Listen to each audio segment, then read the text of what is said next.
नमस्कार, welcome to ब्रेका। ब्रेका में आपका स्वागत है। जैसा कि आप जानते हैं या मैं आपको बता चुका हूं कि यहाँ आपको मैं प्रैक्टिस सेट करा रहा हूं मैथ और रीजनिंग के। आपका पेपर मिड फरवरी में है। जब तक आपका पेपर नहीं हो जाता मैं आपको डेली मैथ और रीजनिंग के प्रैक्टिस सेट प्रोवाइड कराने की पूरी कोशिश करूंगा। ये प्रैक्टिस सेट 8 है, 7 ऑलरेडी मैंने करा दिए हैं। रीजनिंग के भी मैंने 7 सेट करा दिए हैं। आप प्ले लिस्ट में जाके सारे वीडियो एक तरफ से देख सकते हैं।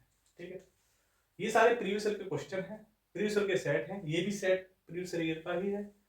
आज के 19 क्वेश्चन जो आए हुए हैं वो हम देखते हैं। जो ज्यादा ही इजी होंगे मैं वो क्वेश्चन नहीं कराऊंगा, या मुझे थोड़ा भी लगेगा बताने लायक होगा मैं वो आपको बताऊंगा।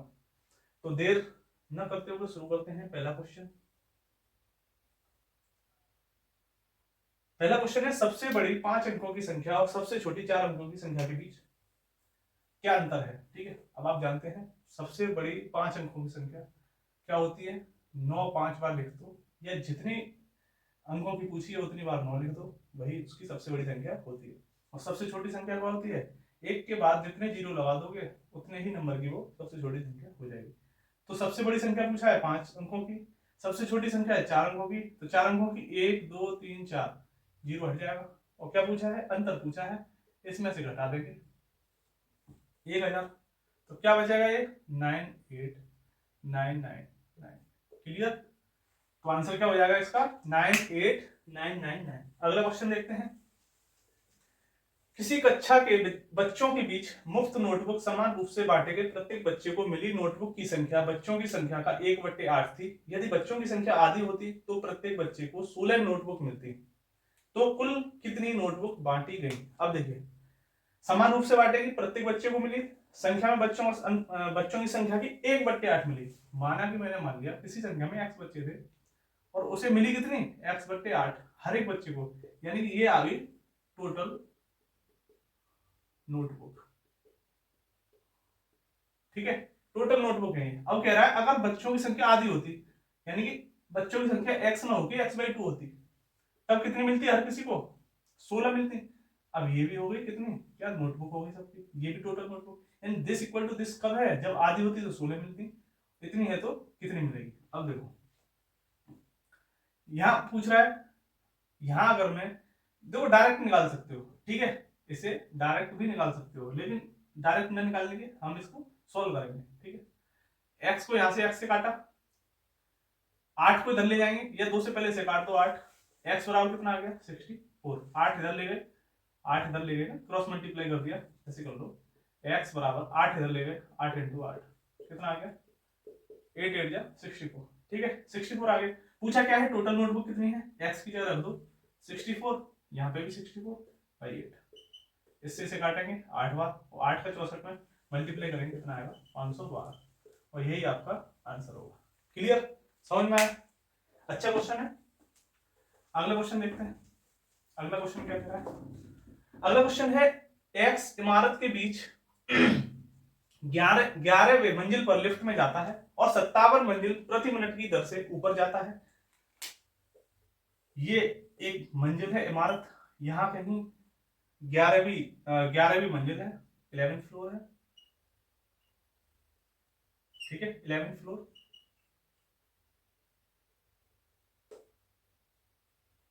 ठीक है, फ्लोर है। क्या कह रहा है, 57 मंजिल प्रति मिनट की दर से ऊपर जाता है, ये जा रहा है 57 मंजिल प्रति मिनट,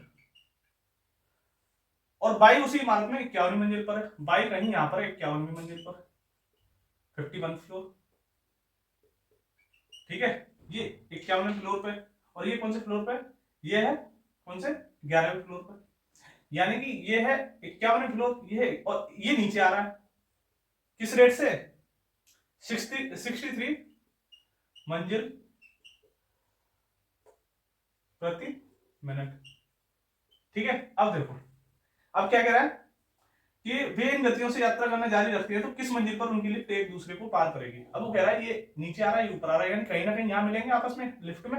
वो पूछ रहा है कौन से नंबर की लिफ्ट होगी, ये वाली। ये पूछ रहा है कौन से नंबर की लिफ्ट होगी, ये वाली लिफ्ट। ठीक है, जहां पर वो आके मिलेंगे। अब देखो 51 और 11, इनके बीच में फ्लोर, जब ये 51 11वें फ्लोर पे आएगा तो कितने फ्लोर पार करेगा? 81 माइनस 11 यानी कि कितने फ्लोर? 40 फ्लोर, 44 मंजिल, मंजिल लिख लो, ठीक है। 40 मंजिल, या ये ऊपर जाएगा तो 11 में कितना जोड़ेंगे? 51 में 51 आ जाए, 40 जोड़ेंगे तभी तो, यानी कि 40 मंजिल इन दोनों को पार करनी है, 40 मंजिल पार करनी है, ठीक है। ये देखो जैसे स्पीड एंड टाइम का होता है, जब दोनों एक दूसरे की तरफ जाते हैं तो स्पीड जुड़ती है, तो ये भी स्पीड से आ रहा है 63, ये जा रहा है 67, तो टोटल कितना हो गया? 63 प्लस 67। कितनी मंजिल पार करनी है? 40। इसमें भाग दे देंगे तो कितना आ जाएगा? ये मिनट आ जाएगा, इतनी मिनट में वो 40 फ्लोर पार कर रहे हैं दोनों मिलके। अब देखो मिनट में चाल बराबर दूरी बट्टे समय, दूरी है हमारी 40 मंजिल, स्पीड कितनी है? 63 प्लस 57, दोनों एक दूसरे की तरफ जा रहे हैं तो ऐड हो जाएंगे, बराबर समय आ जाएगा, समय क्लियर। तो 40 बट्टे ये कितना हो जाएगा? 60 और 60 120, ठीक है। 1/3 यानी कि 1/3 मिनट, यानी कि 1/3 मिनट का मतलब क्या हो गया? 60/3 मिनट, यानी कि 20 सेकंड।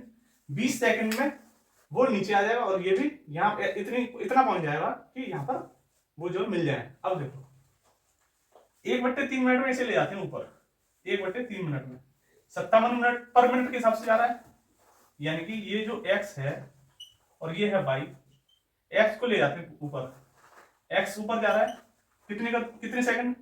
x द्वारा ऊपर जाने में पार होने वाली मंजिल, कितने मंजिल पर पहुंचेगा?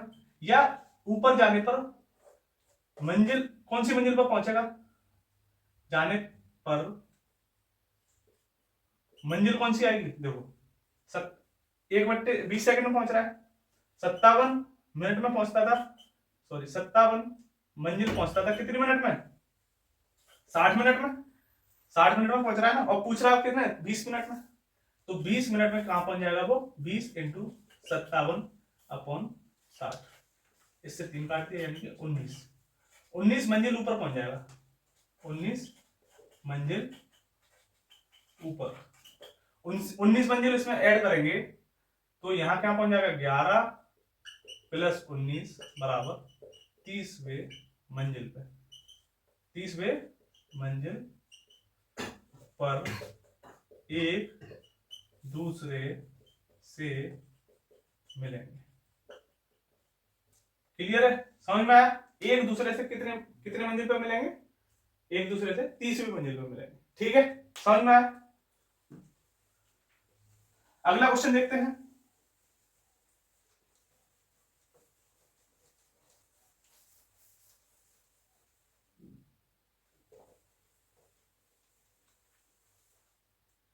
अगला क्वेश्चन कह रहा है एक्स के पास बैंक खाते में 100.82 शेष है, 74.35 जमा करने और 50.17 निकालने के बाद वह बैंक बैलेंस के साथ 5 रुपए के कितने चॉकलेट खरीद सकता है? कितने हैं खाते में उसके? 100.82, ठीक है। जमा कितने कर रहा है? 74.35, घटा कितने रहा है या निकाल कितने रहा है? 50.17, ये घटा रहा है। अब कह रहा है कि जो शेष राशि बची है उसमें से 5 रुपए के कितने चॉकलेट खरीद सकता है? पहले शेष राशि निकाल लो, इन दोनों को ऐड करेंगे, इससे घटा देंगे। 5 2 7 से 7 गया 0, 8 3 11 से 11 गया 0, यहाँ बचा 1, 4 5 5 बचा, यहाँ कितना बचा? 7 में से 5 गए 2, 1, 125 रुपए उसके खाते में है और 5 रुपए की चॉकलेट लेनी है उसे, हर चॉकलेट, तो भाग दे दो इसमें, कितना हो गया? 25 चॉकलेट। क्लियर? समझ में आया? समझ में आया? क्या बोल रहा है कि जितनी जमा राशि है पहले निकाल लो, इतनी निकाली उसने, 50.1 आती है, ये निकाली, इसको निकालने के बाद इसमें से इसे घटा दिया, या इनको जोड़ेंगे, डायरेक्ट घटा दो ना, जोड़ के तुरंत घटा दो। 5 2 7 7 पे 0, 8 3 3 8 3 11 0, यहाँ 1 आ गया, 4 1 5 5 आया, 10 में से 10 और 7 17 में से 5 गए 12, तो कितना? 125 रुपए थे, 5 रुपए की हर एक चॉकलेट थी, तो 25 चॉकलेट उसने खरीद ली। ठीक है, समझ में आया? वह छोटी से छोटी संख्या कौन सी है जो 12 20 24 द्वारा विभाजित किए जाने पर प्रत्येक दशा में 8 शेष बचता है? अब देखो ऑप्शन दे रखे हैं 18, इसे हम ऑप्शन से करेंगे बहुत जल्दी। 128, 168 और 208। मैंने आपको कई बार बताया शेष बच रहा है, तो 8 शेष बच रहा है, 8 घटा दो, 120, 160, और ये कितना बचेगा 200। अब कह रहा है ये वाली संख्या है, 8 शेष बच रहा है ना सब में से, तो 8 घटा दिया। अब ये जो संख्या है वो किससे कट रही है, 12, 20, 24, यानी कि 12, 20, 24 से कटेंगे। देखो ये वाली संख्या दूर से ही दिख रही है, 12 से भी कट रही है, 20 से भी कट रही है, 24 से भी कट रही है, ठीक है। ये तो कटेगी नहीं क्योंकि ये 3 से ही नहीं कट रही, ये भी 3 से नहीं कट रही, ये भी 3 से नहीं कट रही, क्योंकि जो 24 से कट रही है वो 3 से कटेगी नहीं कटेगी। तो इसका मतलब इनमें से भी कोई एक संख्या ऐसी होनी चाहिए जो 3 से कटनी चाहिए। और 3 कब कटता है, जब सारे डिजिट जो होते हैं उनको अगर जोड़ देंगे, उनमें अगर 3 का भाग जा रहा है तो पूरा नंबर 3 से डिवाइड होता है, ठीक है, क्लियर। तो इसका आंसर हो गया 24, ये वाला 120, ठीक है। अगला क्वेश्चन देखते हैं, 20/3। अगला क्वेश्चन है 2x + 3, 2x + 3, 5x + 4 = 3/4 का 3 गुना अनुपात, 3 गुना अनुपात है। तो x² = क्या होगा, ये क्वेश्चन है, ठीक है।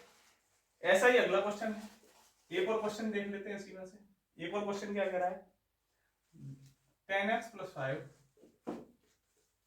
अपॉन 42x + 8 = 5/8 का 3 गुना अनुपात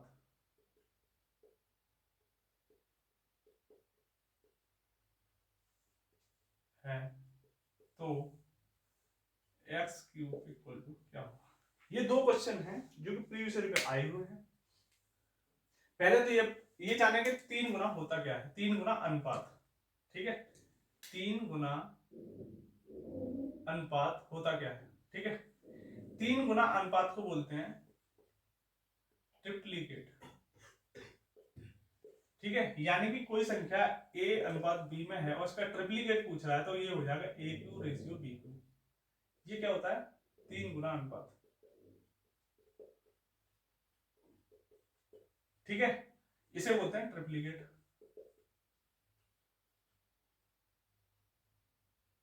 ठीक है। और ए होता है डुप्लीकेट, वो होता है A² अनुपात B²। ये क्या होता है, डुप्लीकेट, डुप्लीकेट, ठीक है। डुप्लीकेट आपको पता होगा, डुप्लीकेट डबल, यानी कि तो इसका स्क्वायर कर देंगे दोनों का, वो रेशियो आ जाएगा डुप्लीकेट। ट्रिप्लीकेट क्या होता है, 3 इसका कर देंगे क्यूब, रेशियो का क्यूब कर देंगे, वो हो जाएगा ट्रिप्लीकेट। अब पहला क्वेश्चन देखते हैं, ये क्या है, 2x + 3 / 5x + 4 = ये क्या है, 3 गुना अनुपात, यानी कि तीनों दोनों का क्या हो जाएगा क्यूब। ये कितना हो जाएगा 27, ये कितना हो जाएगा 64। 3 3 का 3 में करेंगे 9, 9 का 3 में करेंगे 27, 4 का 16, चौक 64, ठीक है। अब देखो इसका इधर करेंगे 100, मैं डायरेक्ट कर रहा हूं, आप देख लीजिए। 64 दूनी कितने होते हैं 128, 27 पंजे कितने होते हैं 135, तो इसको इधर ले जाएंगे तो 135 - 128 x हो गए, इक्वल टू 64 3 कितने हो गए 192, 192 हो गए ना। और ये कितने हो गए 27 दूनी 4 दूनी 108, ठीक है। इसमें से इसे घटा देंगे, 15 से गया 7, 7x, यहां कितना बचा, इधर बचेगा 84, 84, ठीक है। x बराबर कितना आ गया 12। पूछ क्या रहा है, पूछ रहा है x² क्या होगा, तो यहाँ x² क्या हो जाएगा 12 × 12, 144। डायरेक्ट करने का कोई तरीका नहीं है, ट्रिपलेट पूछ रहा है तो 3 गुना हमें अनुपात निकालना पड़ेगा। तो ये प्रोसेस है, यहां से कितनी जल्दी कर सकते हो वो आपके ऊपर डिपेंड करता है, और कैलकुलेशन आपकी कितनी फास्ट है, ठीक है। तो एक तो ये पहला क्वेश्चन हो गया आपका ट्रिप्लीकेट का। अगला क्वेश्चन देखते हैं। पहला क्वेश्चन ये है, मैंने आपको बताया ट्रिप्लीकेट होता है क्यू, रेशियो कर दो, डुप्लीकेट होता है स्क्वायर करके रेशियो कर दो, ठीक है। देखिए 10x plus 5 42x plus 8 equal to 5 का क्यूब 125, 8 का क्यूब 512, ठीक है। 8 का क्यूब क्या हो गया, 8 का स्क्वायर 64, 64 दूनी 128, दूनी 256, दूनी 512, ठीक है। ऐसे करके कर सकते हो।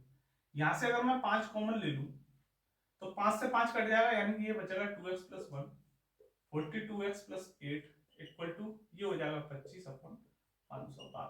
इसे इधर लेके आएंगे, 512 का इसमें मल्टीप्लाई करेंगे तो कितना हो गया 1024 x, 512 दूनी 1024 प्लस 512 इक्वल टू ये इधर लेके जाएंगे 25 चौका 100 और 25 दूनी 50, 25 दूनी 50, 25 चौका 100 कितना हो गया 1050, ठीक है। अब आ गया इस पर 25 अट्टे 200, इसे इधर ले जाओ या इसे इधर ले जाओ क्योंकि इधर ये बड़ा है, तो इधर ले जाएंगे तो 24 26, इसमें से कितने बचेंगे 26x, और इसे इधर लेके जाएंगे तो 512 में से ये कितने बचे 312, ठीक है। तो 13 दूनी 26, 13 चौक 52 और ये 2x, फिर x फिर 2 से भाग दे दो कितना बचा 12, यानी कि यहां पर भी x बराबर क्या आया 12, और पूछा क्या है x का क्यूब, x का क्यूब पूछ रहा है तो x का क्यूब हो जाएगा क्या 12 का क्यूब, और 12 का क्यूब कितना होता है 1728। क्लियर, समझ में आया। तो बहुत ही अच्छे क्वेश्चन थे जो कि आए हैं यूपी प्लस के एग्जाम में, क्वेश्चन पेपर में ये सवाल थे, मैंने ये बताया है, और ये जरूर ही मतलब इसके आने के पूरे चांस हैं कि ये क्वेश्चन जरूर आएगा, ठीक है। डिजिट बदल सकती है लेकिन क्वेश्चन या तो डुप्लीकेट में आएगा या ट्रिप्लीकेट में आएगा। अगला क्वेश्चन देखते हैं। एक परीक्षा में एक छात्र ने 85% अंक प्राप्त किए, 4 विषयों में उसके अंक 85% टोटल थे उसके। एवरेज का सवाल है, इसे एवरेज के हिसाब से करेंगे। 79% थे एक में 81, एक में 88 और एक में 94। पूछा है पांचवें सब्जेक्ट में क्या थे, इसमें पूछ रहा है कि पांचवें में क्या थे। 85 एवरेज थे। एवरेज आप जानते हैं कैसे निकालते हैं, सबके पास बराबर बराबर यूनिट होती हैं, वही उसका एवरेज होता है। लेकिन ये यूनिट से कितना ज्यादा है, ये 85 से कितना ज्यादा है 9 ज्यादा है, प्लस कर दिया +9। ये कितना ज्यादा है +3 ज्यादा है। ये कम है कितना -4। ये कितना है, ये कितना है -6 कम है। क्लियर, यानी कि ये 85 से -6 कम, ये -4, ये +3, ये कितना हो गया -10, ये कितना हो गया +12, ठीक है। यानी कि अब बचे कितने प्लस के 2। अब इस पर कितने होने चाहिए, यहां होने चाहिए तो 85 एवरेज, लेकिन +2 ऑलरेडी है, यानी कि इसमें से क्या करेंगे -2 कर देंगे, -2 कर देंगे तो 2 से 2 कट जाएगा ना, ये 0 आ जाएगा। तो 2 से 2 कटेगा कब, जब ये 2 कम होगा। क्लियर, तो इस होना चाहिए था 85 एवरेज में, लेकिन 2 ऑलरेडी यहाँ पे इन सबको ऐड और माइनस करके 2 आ चुका है प्लस का, तो 2 कम होना चाहिए तभी तो बराबर होगा, तो इसलिए यहाँ पे 83 आ गया। मैं फिर बोल रहा हूँ, डिटेल में मैं सॉल्यूशन नहीं करा रहा हूँ, डिटेल में चीजें नहीं बता रहा हूँ, जितना बता सकता हूँ उतना बता रहा हूँ। लेकिन अगर इसको डिटेल में जानना है तो इसके लिए आपको पूरा चैप्टर पढ़ना पड़ेगा, और ये पूरे सारे जितने भी चैप्टर हैं वो मैं बहुत ही जल्द लेकर आऊंगा। चैप्टर वाइज में आपको सारे सॉल्यूशन कराऊंगा, चैप्टर वाइज में आपको मैथ पढ़ाऊंगा, चैप्टर वाइज ही आपको मैं रीजनिंग पढ़ाऊंगा, ठीक है। जिससे कि आपको कहीं जरूरत किसी भी एग्जाम में कहीं भी एक्स्ट्रा आपको देखने की जरूरत नहीं पड़ेगी। कुछ वस्तुओं को उनके लाभ मूल्य से 25% ऊपर अंकित किया गया था। इस तरह की वस्तुओं में से एक को अंकित मूल्य पर 20% लाभ पर बेचा गया और एक दूसरी वस्तु को अंकित मूल्य पर 10% की हानि लेकर बेचा गया। कुल प्रतिशत लाभ बताओ। देखो, कोई चीज थी 100 की, एक चीज बेची उसने लाभ पे, दूसरी बेची हानि पे। एक को बेचा उसने, ये कुछ वस्तुओं को उनके लागत मूल्य से 25% ऊपर अंकित किया गया। इस तरह की वस्तुओं से इसने 25% अंकित ऊपर कर दिया, 125, ठीक है। अब कह रहा है कि एक को अंकित मूल्य पर 20% लाभ लेकर बेचा गया, इसे 20% लाभ, इसका 125 का 20% वाला 1/5 कितना हो गया 25। तो ये 25 ऊपर किया गया, 25 बढ़ा दिया तो कितना बेचा इसमें 150 रुपए में। 25% लाभ पर ये बेची, 25% लाभ पर 125 था इसका, बढ़ा दिया इसने, 100 की चीज थी, 125 इसका एमपी था मार्क प्राइस, ये था कॉस्ट प्राइस, एमपी था इतना, 25% और लाभ पर बेची इसने, इतना तो इसने मार्क किया अंकित किया, इसके 25% लाभ पर ये बेची, यानी कितने में बेची ये एसपी, यानी सेलिंग प्राइस कितना हुआ 150। इसका देखते हैं, ये भी इसने मार्क प्राइस किया, यानी कि अंकित मूल्य 125। बोल क्या रहा है, ये दूसरी जो चीज थी वो 10% हानि लेकर बेचा। अब 125 का 10% कितना होता है 1/10, यानी कि 12.5। ये हानि पर बेचा, कम पर बेचा, तो कितना बेचा हुआ है 112.5 पे, 112.5। टोटल कितना हो गया, कितने का बिकना चाहिए था 100 + 100, दो चीज थी, 100 की सीपी था टोटल उसका 100 + 100, यानी कि 200 रुपए। अब ये था सीपी और सेलिंग प्राइस कितना है 150 और 112.5 कितना हो गया 162.5, 262.5। कितना का लाभ हो रहा है 200 में से घटा दो, इसमें से घटा है 62.5 का लाभ हो रहा है, किस पे 200 पे।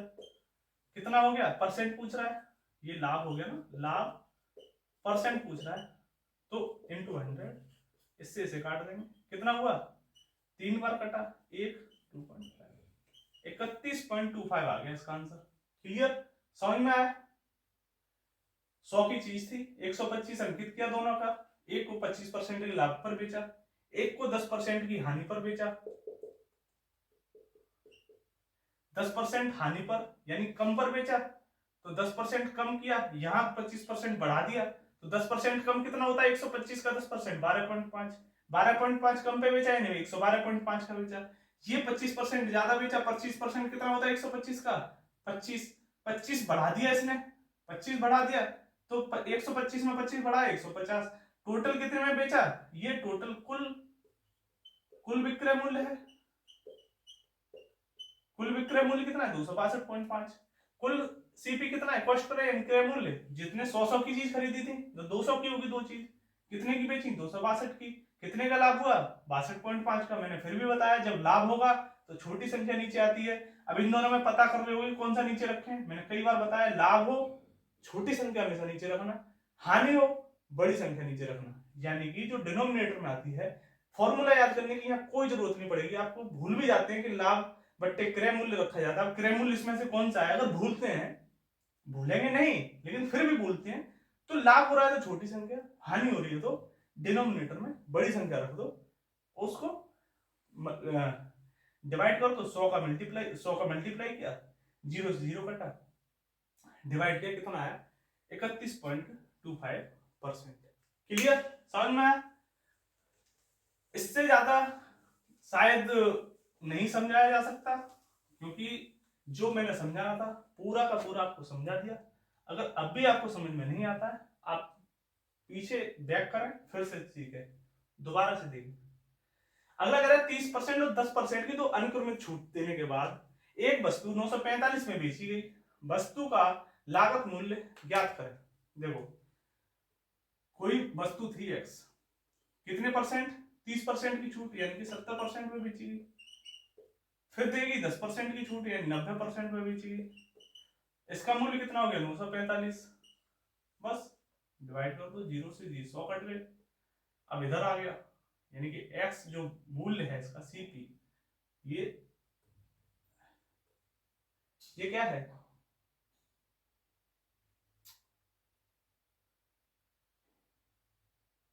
लागत मूल्य पूछ रहा है, यानी कि एक वस्तु के 900, ये है सेलिंग प्राइस, सेलिंग प्राइस है, ये सेलिंग प्राइस है, ये कितना था, ये क्या था लागत मूल्य यानी कि सीपी। ठीक है, 900 रुपए में बेची गई वस्तु की लागत मूल्य पूछ रहा है, ये पूछ रहा है, तो सीपी कितना हो जाएगा, सीपी रख दो एक्स रख दो, बात वही है। सीपी पूछ रहा है 945 इंटू 100 और ये कितना आ जाएगा 7 × 9। काट दो इसे, 9 से 7 कटा, 9 7 63, 63 होते हैं। और इसे करेंगे तो कितने बार कटेगा? 15 बार। ठीक है, देखो पहले काट लो, ये कटेगा 105 बार, 7 से काटेंगे 15 बार, तो कितना हो गया टोटल 1500 रुपए। ये क्या आया? सीपी आया। या जिसका भी जो एमपी था, एमपी मान लो, अगर एमपी है ये तो एमपी आ गया, अगर ये सीपी है उसने हानि पे बेचा है तो ये सीपी आ गया। क्लियर? समझ में आया? अगला देखते हैं। अगला है 10% ब्याज पर 2 वर्ष की अवधि के लिए एक निश्चित मूलधन पर साधारण ब्याज चक्रवृद्धि ब्याज से 1 रुपए कम है। 2 वर्ष की अवधि में साधारण ब्याज चक्रवृद्धि ब्याज से 1 रुपए कम है, मूलधन ज्ञात करें। ठीक है, मैं आपको फॉर्मूला बता दे रहा हूं। फॉर्मूला वैसे याद करने की जरूरत नहीं है, लेकिन फिर भी अगर आप याद कर सकते हैं तो कर लें। डी मतलब डिफरेंस 2 वर्ष के लिए, सी आई यानी कंपाउंड इंटरेस्ट चक्रवृद्धि ब्याज, और सिंपल इंटरेस्ट एस आई साधारण ब्याज का अंतर। सी आई और एस आई के लिए, सी आई और एस आई का अंतर 2 वर्ष के लिए और 3 वर्ष के लिए। मैं दोनों फॉर्मूले बता दे रहा हूं आपको। 2 वर्ष के लिए क्या फॉर्मूला होता है? डी यानी कि डिफरेंस, अंतर। 2 वर्ष का अंतर क्या होता है? पी आर अपॉन 100 का स्क्वायर। ठीक है, पी आर अपॉन 100 का स्क्वायर। पी क्या है? मूलधन, प्रिंसिपल है। रेट क्या है? आर क्या है? रेट, दर। और 3 वर्ष के लिए डिफरेंस क्या होता है? डिफरेंस 3 वर्ष के लिए डिफरेंस क्या होता है? डी, डिफरेंस मतलब डी पी आर अपॉन 100 का स्क्वायर, आर प्लस 300 अपॉन 100। ये होता है 3 वर्ष के लिए। ठीक है, आप इसे नोट कर सकते हैं। लेकिन क्या फॉर्मूले ये याद करने की जरूरत है? मुझे नहीं लगता ये फॉर्मूले याद करने की जरूरत है। अगर याद कर लेते हैं तो अच्छी बात है, लेकिन अगर समझ लेते हैं तो इससे बड़ा कोई फायदा ही नहीं है। 2 वर्ष की ब्याज थी 10%, आपको पता है 10% की अगर 2% ब्याज लग रही तो ऐसा ही क्या हो जाएगा? 2 वर्ष के लिए क्या हो जाएगा? 10 + 10 यानी 20%। लेकिन सीआई क्या होगा? 10% प्लस अगली साल के लिए 10%।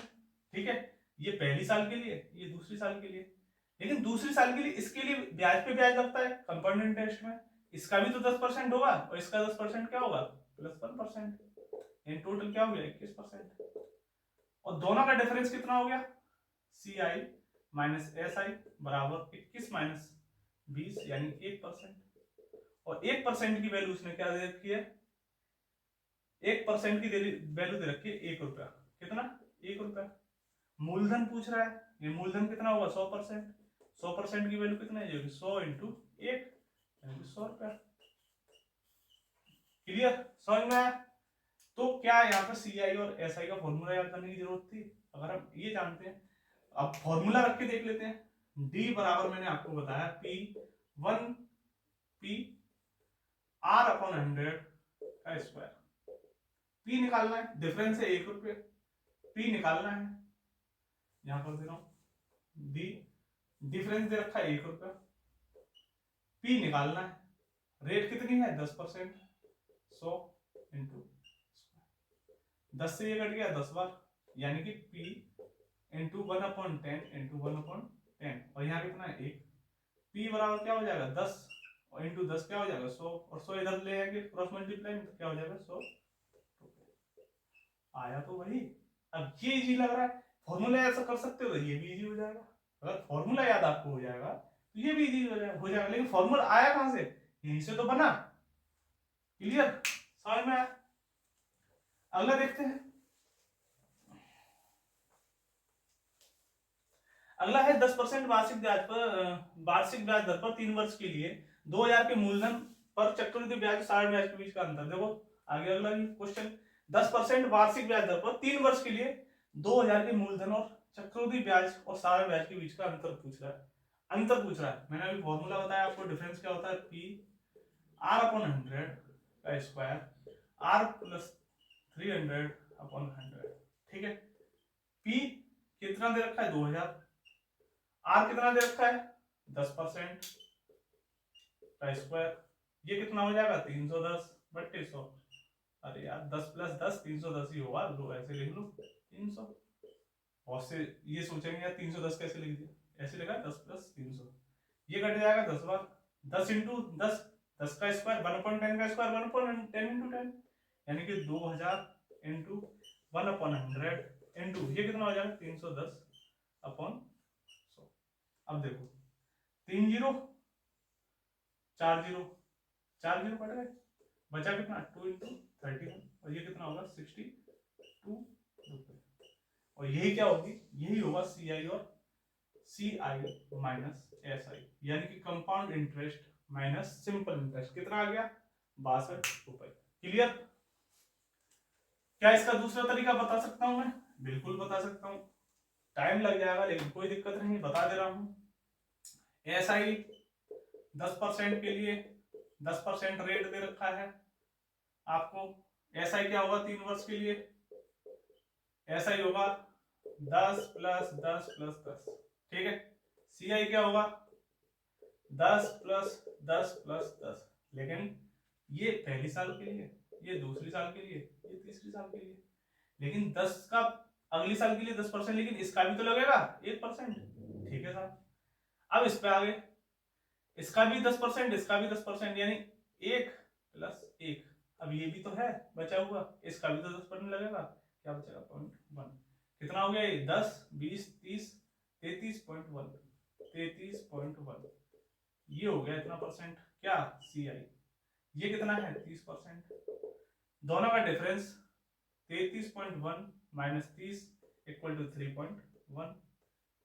क्या पूछ रहा है 3.1%, डिफरेंस पूछ रहा है कितने का 2000 रुपए का, 2000 का 3.1%, पॉइंट हटाएंगे जीरो कट जाएगा, 2 जीरो से ये 2 जीरो कटे, 31 इंटू 2 कितना हो जाएगा 62 रुपए। दोनों तरीके से मैंने समझा दिया, जो आपको समझ में आए। ये 10-10% हर साल, ये 10-10% हर साल, लेकिन इसका भी 10% यहाँ वन, इसका 10% यहाँ वन, इसका 10% यहाँ वन, तीसरे साल में इन दोनों पे भी ब्याज लगेगा।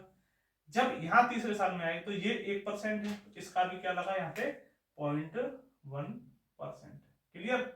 तो इस सबको ऐड कर दिया, प्लस प्लस सबको ऐड कर दिया, कितना है 33.1, इसमें से घटाएंगे 3.1, 3.1 की वैल्यू पूछ रहा है कि 200 का 3.1% क्या होगा, तो 2000 का, सॉरी 2000 का 200 नहीं 2000 का 3.1% निकाल दिया, वो है 62। क्लियर? समझ में आया? सवाल को हम कैसे भी नहीं छोड़ेंगे, इधर से पूछो उधर से सवाल आना चाहिए। क्लियर? अगला क्वेश्चन है 3 साझेदार x y z x Y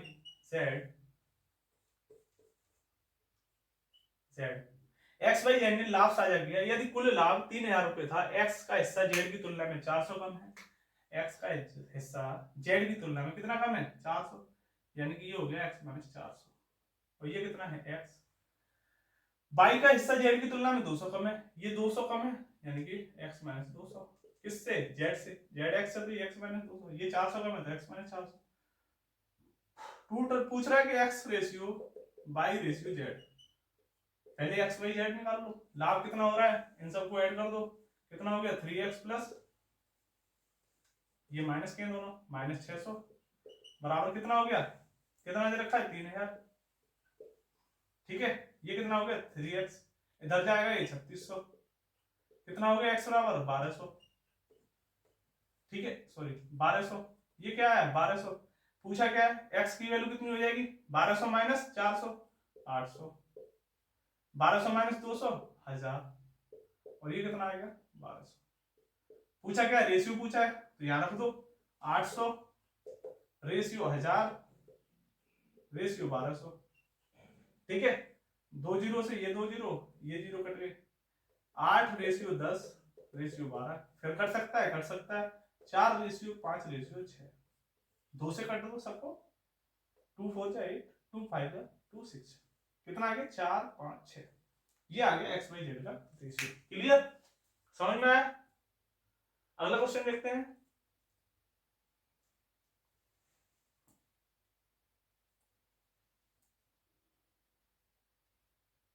अगला क्वेश्चन है, एक परिवार में माता पिता और 3 बच्चे हैं।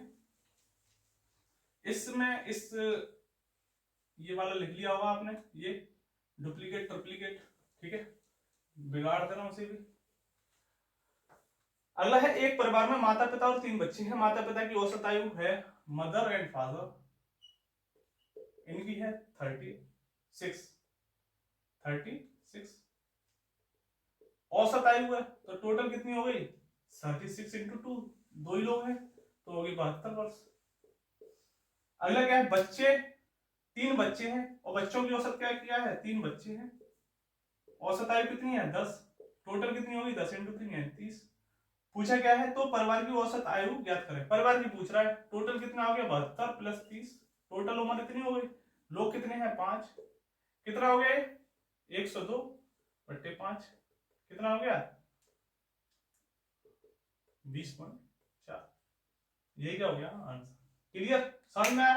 102 हो गई टोटल, 5 से भाग दे दिया 20.4। क्लियर, अगला देखते हैं।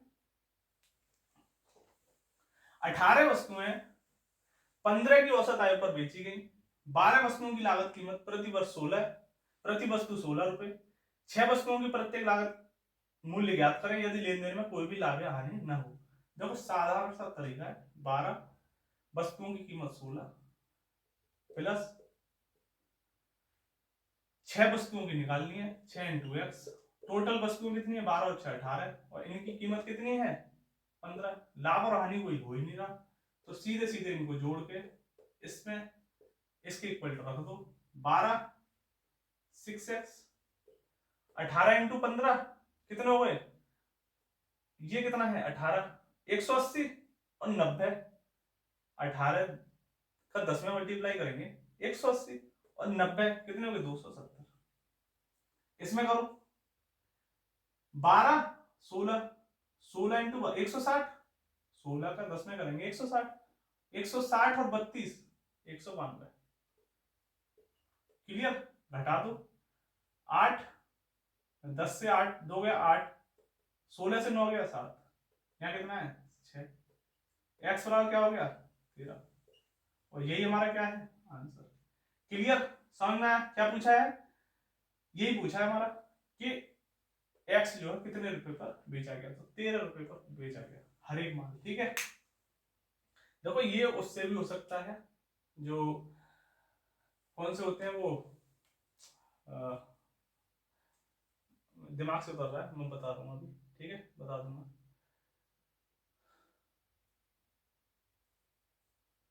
ए, अगला क्वेश्चन देखते हैं जब तक। ए 8 दिनों में एक काम कर सकता है जबकि बी 12 दिनों में पूरा कर सकता है। सी वह काम कितने दिनों में पूरा कर सकता है यदि वे तीनों मिलकर 3 दिनों में पूरा करते हैं। ए करता है 8 दिन में, बी करता है 12 दिन में, सी पूछ रहा है कितने दिन में करेगा, और तीनों मिलके करते हैं, तीनों मिलके करते हैं ए बी सी कितने दिन में, तीनों मिलके करते हैं 3 दिन में। रेशियो निकाल लो कितना आ जाएगा 24। इसकी इफिशियंसी यहां से पता है आपको, इफिशियंसी निकलती है कितनी आ गई 3, बी की कितनी आ गई 2, और तीनों की मिलके कितनी आ गई 8, यानी कि ए और बी की अगर 3 और 2 है यानी कि 5, तो सी की कितनी हो जाएगी 8 माइनस 5 बराबर 3, बराबर 3। जब 3 इफिशियंसी है, टोटल वर्क है ये, तो सी कितने दिनों में करेगा 24 टोटल यूनिट, 3 एक दिन में करता है, कितने हो गए 8। क्लियर, समझ में आया? अगला क्वेश्चन देखते हैं। यात्रा पर एक आदमी गया पहले 120 किलोमीटर 60 किलोमीटर की गति से, और अगले 120 किलोमीटर 60 किलोमीटर प्रति गति से चलता है, तो तय करता है यात्रा की औसत गति पता करनी है। मैंने आपको बताया है औसत चाल बराबर, नहीं बताया तो दोबारा बता दे रहा हूं, औसत दूरी बट्टे कुल समय, कुल समय। देखो औसत दूरी, कुल दूरी, कुल दूरी बट्टे कुल समय, ठीक है। औसत चालू होती है। कुल दूरी कितनी है? 120 किलोमीटर प्लस 120, दो बार में जाता है। ये जा रहा है 120 कुल समय, इसको लग रहा है कितना? 120, इसको लग रहा है 60 किलोमीटर पर घंटे की स्पीड से, प्लस इसको कितना लग रहा है? 120 80 किलोमीटर पर आवर की स्पीड से, 80 किलोमीटर पर आवर, ठीक है। अब देखो ये हो गया 120 और 120 240 बट्टे इसे कितना लगा? 2 घंटे, इसका मल्टीप्लाई किया ना, 2 बचा, इसका करेंगे तो 1.5, कितना हो गया? 240 3.5, पॉइंट हटाएंगे इंटू 10, 5 से डिवाइड कर दो 2 बार, कितना हुआ? 480 बट्टे 7, भाग दे दो, 6 बार गया, 8 बार गया, ठीक है। 6 बार गया 42, 6 बचा, 8 7 अट्ठे 56, 4/7। ये क्या आया? औसत चाल। किसमें है ये है किलोमीटर पर आवर में, किलोमीटर पर आवर में। क्लियर? समझ में आया? अगला क्वेश्चन देखते हैं। दो कारों की गति का अनुपात 10:11 है।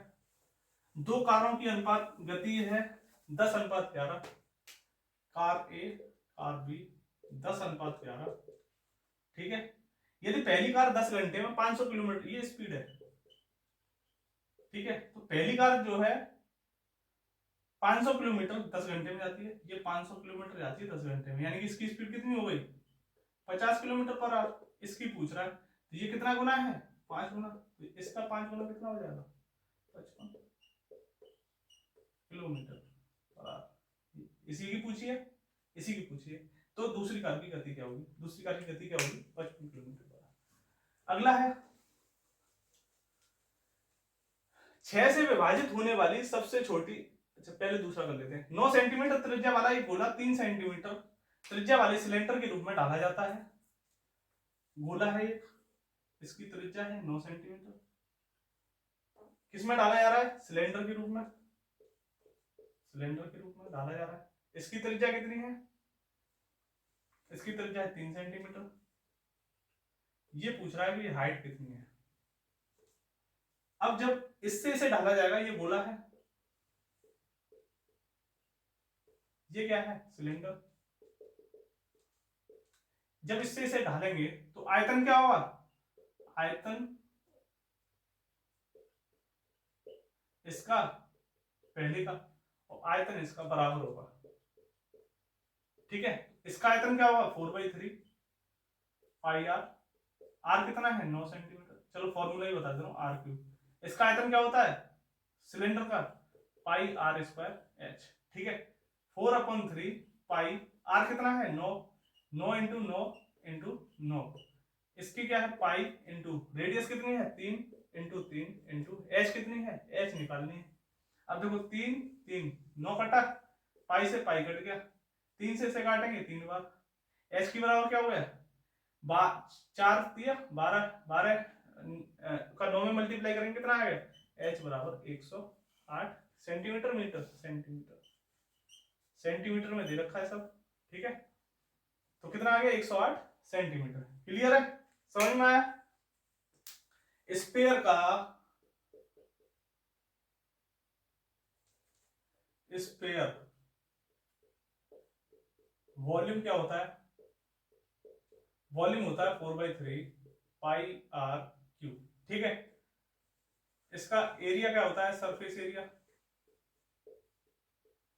इसका सरफेस एरिया होता है 4 पाई आर स्क्वायर, ठीक है। अब एक होता है स्पेयर, एक होता है half sphere, hemisphere, sorry hemisphere. Hemisphere मतलब अर्धगोला, अर्धगोला यानी कि आधा गोला। इसमें से इस गोले में से आधा गोला कर दोगे तो क्या बन जाएगा? ये बन जाएगा, ये तो ये हो गया आधा गोला, ठीक है। तो अर्धगोले का पूछे तो अर्धगोले का वॉल्यूम इसका आधा कर दो 2/3 पाई आर क्यूब। लेकिन पूछे वो इस सरफेस एरिया, पूछे इसका हेमिस्फीयर का सरफेस एरिया, तो सरफेस एरिया क्या हो जाएगा, सरफेस एरिया हो जाएगा इसका आधा 2 पाई r² प्लस जो हमने ये काट के बनाया, ये काट के बनाया, तो इसका तो हो गया आधा, ये यहां से यहां तक 2 पाई r², लेकिन ये भी तो है ये, तो ये भी होगा पूरा गोल गोल, वो होगा πr², तो कितना हो जाएगा 3 πr²।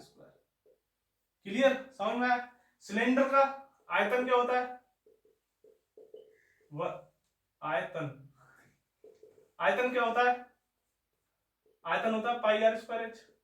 ठीक है, ये दो होते हैं इसके, एक होता है वक्र पृष्ठ, एक होता है संपूर्ण पृष्ठ।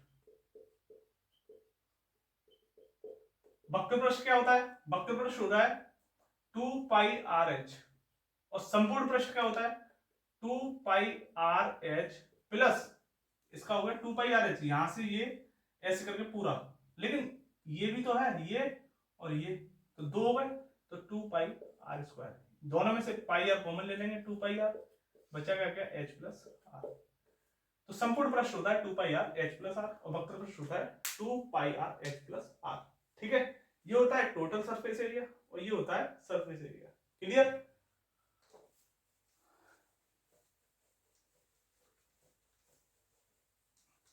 तो फॉर्मूले भी आपको जो है ज्योमेट्री में पता होने चाहिए, ये बहुत ही इंपॉर्टेंट होते हैं, क्योंकि जरूरी नहीं कि हम सब जगह शॉर्ट ट्रिक लगाते करें।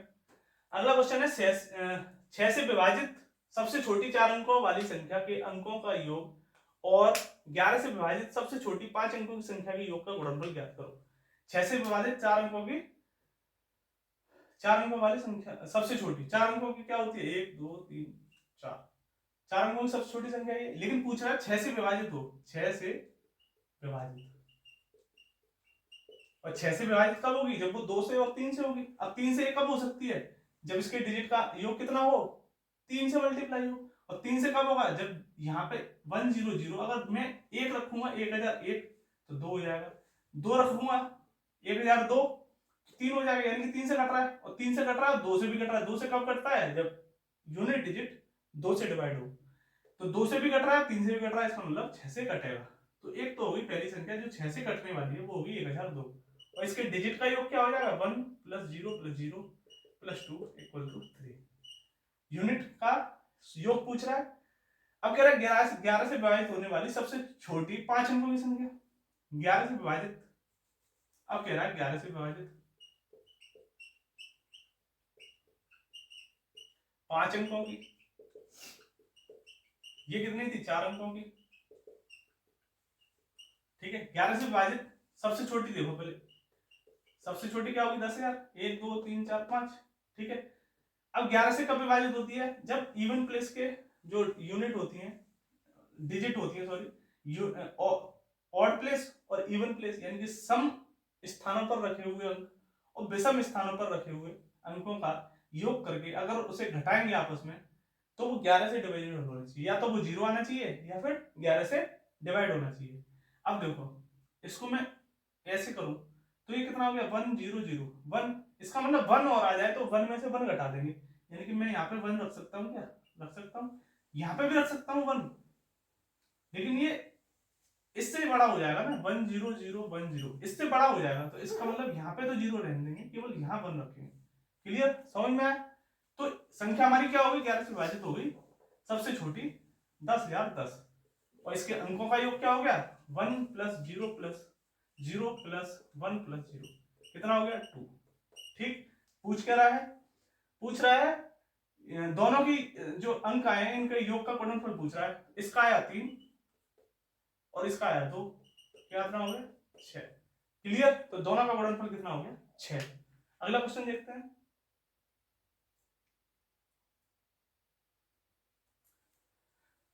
अगला क्वेश्चन नहीं है, सारे क्वेश्चन हो गए हैं, पूरे 20 क्वेश्चन थे, मैंने 20 के 20 क्वेश्चन करा दिए हैं, पूरे सेट के क्वेश्चन थे। यही हमारा सेट आज खत्म होता है, आगे सेशन में फिर मिलेंगे, आपको फिर मैं डेली मैंने आपको बताया कि जब तक आपका पेपर नहीं हो जाता, मैथ और रीजनिंग के प्रैक्टिस सेट आपको ऐसे ही प्रोवाइड कराता रहूंगा। तो प्लेलिस्ट में जाके आप पहले प्रीवियस जितने भी वीडियो हैं उनको देखें, फिर आगे के जितने भी वीडियो आएंगे उनको देखें। सारे वीडियो आप फॉलो करेंगे तो आपके पेपर में क्वेश्चन करना आसान हो जाएगा। तो ऐसे ही देखते रहिए, फिर मिलते हैं। आज के लिए इतना ही, धन्यवाद।